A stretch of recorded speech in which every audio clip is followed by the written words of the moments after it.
Hello, this is another lesson for everyone who can't make it into school at the moment, and it's directly following on from the last couple that we've done already, so we're still continuing with creative writing. We've asked you to find great examples of one fictional character, one real person, famous or not, who could make an interesting character, and one image of a possible character. It says there, share with your partner. Sorry about that, I've meant to edit that. So just be thinking, please, how could you use your character in light of our 10 things? What quirks could they have? What could their history be? Give yourselves a couple of minutes of creative thinking time using one of your characters you've brought along and the 10 character attributes. So a couple of minutes of quick thinking time, jot a few ideas down, pause, do that, then come back. Okay, everyone, welcome back. So welcome to today's lesson where we're going to be looking at attractive aspects of a character. And I want you to think about the characters we've looked at so far, the characters you've brought along, and think about these. What are their attractive qualities? What makes these characters likable to a reader? Why does a reader or viewer enjoy this character? What are their goals? What have they got to lose? And how might they grow as a person? So if we stick with the nun, Sister Agatha Van Helsing, then we're looking at her attractive qualities as being her bravery, her sense of humour, the fact she laughs in the face of danger. She has a very clear goal, which seems to be getting rid of vampires. What has she got to lose? Well, she's got to lose her life, but she's also got to lose to the forces of darkness, so she's in a direct battle with that. How might she grow as a person? I didn't watch episode 2 because I thought episode 1 was absolutely ridiculous, although mildly enjoyable. How might she grow as a person? Well, I suspect she might realise that her mission is more complex than first thought.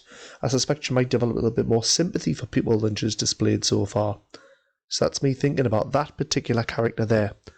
Okay, do the same please with the character you've brought along and jot any first thoughts on that. Okay, we'll go on. Now, these things here, attractive qualities, goals, what do they have to lose and how might they grow as a person? It's going to be the essence of what we're doing today. In your booklets, in lesson 3, you've got these tables and you've got a few of them because we're going to do 3 of these today. The first table we're going to do is filling in after as we watch this video. So this will give you ideas about attractive qualities, ideas about room for growth, ideas about clear goals, and ideas about something to lose. This makes us the acronym ARCS. A for attractive qualities, R, room for growth, C, clear goals, S, something to lose, ARCS. Hopefully way for you to remember things about your character. Now the video you're going to watch today, you're going to click that first video. There's lots of videos today, by the way. The first one you're going to watch is about characters in general. And this is quite a theory-based thing about characters. So as you watch it, I want you to make notes about some of the things that she talks about during this video. So if you play it from the timing on there, 1 minute 11 to 6 minutes and 7 seconds. Okay, watch that, fill in the table. If you haven't got the booklet, draw your own table, and then come back to me. Okay, see you soon. Okay, everyone, welcome back. I'm going to be demonstrating arcs through one of my favourite characters. Have a good look at this image here. What's unusual about this character? Right. This is Richard Harrow. He's a character from a TV series called Boardwalk Empire. It's about gangsters in Prohibition-era America, 1920s America. You can see the lines on Richard's face where he has a mask. This is because he lost half of his face in World War I. He was shot in the face in World War I and lost half of his face, so he covers that gap with a mask. It's left him feeling like an outsider. He's very self-conscious about how ugly he is, and he feels himself to be utterly repulsive, and as a result he's incredibly shy and unconfident. But this has also led to him having an emotional coldness. He doesn't build relationships well with people. He's very distant from people, doesn't let people in. But he's also a mob assassin. He is a brilliant hitman. His job is he's a marksman. He was a sniper in the war, so he hides, silently, waits, and shoots someone without them knowing he's there. So he's a mob assassin, but he's fiercely, sometimes violently loyal to his friends. One of his friends ends up dead, and he cares deeply about the child and ends up as this child's guardian, looking after this child and bringing this child up. That is a rather interesting set of things we've got going for this character. And before we start thinking more about arcs, let's watch Richard in action. So you've got 4 clips. The first clip, and they're all in the email to you, the first clip I want you to watch is when Richard meets Jimmy. Okay? So watch when Richard meets Jimmy. Pause, watch it now, then come back to me. Okay, welcome back. That was a great clip, wasn't it? And we're thinking now about Richard and Jimmy in relation to arcs. Now, what we've got here are some real attractive qualities of Richard. We've got his shyness and his humility, which makes him likeable to us. His awkwardness makes him likeable. But then he also, at the end of the video, joins in with Jimmy's ruse there when claiming that actually the person who they're waiting for is already gone. Which I think makes him, right, he's a little bit of naughtiness to him as well, and I think we quite like that. In terms of room for growth, there's plenty of room for growth. He's an outsider completely at the beginning, and yet starts to build relationships as things go on. Make notes, please, on Richard Harrow. We've talked about attractive qualities and room for growth. When you're done, come back to me. Okay, we're going to go to video 2, Richard's first kill. This is an awesome scene. Apologies for some of the bad language that's in this scene, but I think the cinematography is brilliant. Jimmy is going to meet with a rival gangster in a cafe, and Richard's going to kill the rival gangster. Watch it all the way to the end, please. It's brilliant. Pause the video, then come back to me when you're done. Okay, in terms of arcs, what have we got in terms of attractive qualities? Well, I think we've got his incredible skill. He's obviously absolutely brilliant at what he does. He kills someone, and people in the room don't even know a gun has been fired. They hear a glass shatter, and then they see the man lying there dead with blood pouring out. So they don't. His skill is so brilliant that people didn't even know someone had been shot. Room for growth? Well, I think we've seen him grow already in terms of confidence, but maybe he's now almost some kind of demonic killer, and we've got room for growth. What about his relationships with people? Could he grow in that particular respect? Clear goals? His clear goals at this moment seem to be the need to kill people and complete his job. Okay, we talked about the need for relationships. We're now going to watch the third clip, Richard and Tommy, but please only watch the first 40 seconds. Quite long, just the first 40 seconds, and then come back to me. Do that now, please. Okay, so we've seen Richard and Tommy in their relationship, and I think what this really highlights is the relationship here between attractive qualities and room for growth. He's grown because he's built a relationship with little Tommy, and the relationship's really rather cute, isn't it, as he acts as almost a nervous surrogate father. Tommy almost gives him a bit of needle, doesn't he? Like, mocks him a little bit, and Richard's reaction is really quite warm and sweet there. So that's quite attractive in Richard, his love that he's shown for the boy, but also it's shown that he has grown as a character. Crucially, he now has something in the S. He has something to lose. This is the first time Richard has had someone close to him in the whole series, and now has something to lose as a result. We're given lots of references to Richard's the love Richard feels for his sister back at home in their farm somewhere, but we haven't met her yet. We'll only meet her in a very, very short scene later on.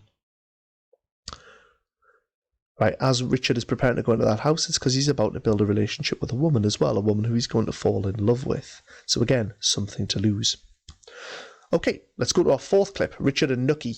Nucky is the protagonist of Boardwalk Empire. He is the head gangster, and Richard's going to burst into his office holding another minor gangster at gunpoint. They're then going to have a conversation about murder and how many people Richard has killed. His answer is fascinating. Watch the whole of this clip, please, then come back to me. Okay, welcome back. Richard and Nucky then. Well, clear goals. We've got the sense of Richard is clearly hell-bent on revenge here, isn't he? And making sure that people suffer if they've done things that have damaged or killed his friends. Interestingly, if anyone knows this, the person who killed his best friend is actually Nucky, the man he's talking to here. And yet Richard won't kill him because he says his friend was a soldier. He fought. He lost. So there's a clear kind of honour code going on with Richard as well. Something to lose? Well, maybe not. Maybe Richard's at a point where he doesn't care whether he loses at all. He's almost nihilistic in his lack of care about life. Right, we're going to go on to our final scene. Richard's final scene, which is one of the most magnificently shot pieces. It's going to start with Richard's hand trembling as he's about to do a hit, and everything's going to go wrong. And then things are going to transport somewhere rather unusual. Okay, click Richard's final scene, please. Watch all of that, and then come back to me. Wasn't that absolutely brilliant? So Richard aims to shoot at a rival gangster. His hand shakes, someone moves, and he ends up shooting an innocent woman instead. In fact, the daughter of one of his colleagues. Richard himself is then shot and runs under the boardwalk. The program's called Boardwalk Empire. He runs under the boardwalk. He's clearly bleeding. Then the scene cuts to Richard on a train, and the light is very different. It's beautiful. It's sunny. It's golden, the light. Richard walks along some train tracks. It's clearly a metaphor, isn't it? Those train tracks, a metaphor for moving on to another place, the end of the line sort of things, and maybe a pathway to the next life. Then Richard ends up at this farmstead building, and there is the woman he loves, and there is Tommy, and there is what we presume to be his sister, who's been mentioned lots of times but we've never met. The scene seems too happy. Something clearly isn't right. It flashes back to Richard, and he no longer even has a mask on, and his face is pure, and his face is incredibly handsome, and he looks happy. And then we click back, and there's Richard under the boardwalk, dead. What an astonishing way to film a death scene. Attractive qualities. I think we've got the love Richard felt for people close to him there. Room for growth. If we think back to when we first met Richard, and think back to that first scene you first saw him, hasn't he developed and changed since then? And then something to lose. Well, by the end, he's lost it all. His family, though, remains safe, and they remain there in his heart and in his dreams. So what an incredible way to film a death scene, and that's something you could think about for your own work. Could I have my character die, but in some kind of dream-like state? It's only at the end that they realise it. If you think about it, that's fairly similar to I Used to Live Here Once. She doesn't realise she's dead until the very end. Okay, that was Richard Harrow and Arcs. I would like you now to think about one of the characters you've brought along. You've got a third Arcs box. Your first Arcs box should have your notes from the video you watched here. Your second Arcs box should have Richard Harrow. Your third Arcs box is for your character. What are you going to have with your character here? Right, we're going to, in preparation for next lesson, your teachers are going to email you a PowerPoint containing 32 images. You could either print it off, or you could just have it on your phone. If you're not coming to school and you know you're not coming to school, then there's no need to actually print it off, I suppose. You could just, you could do that on your phone, you could screenshot it on your computer, however you want to do it. But I want you to choose 2 images that appeal most to you. Okay, I hope you've enjoyed today's lesson. I think Richard Harrow is just a fantastic character for depth, for nuance. He really does achieve all 10 of the things that we identified, that Chuck Wendig identified in Lesson 1 as being the hallmarks of a great character. Keep up the great work. Share any of your work with your teachers. They're always happy to see what you're doing. Okay, see you later. Bye.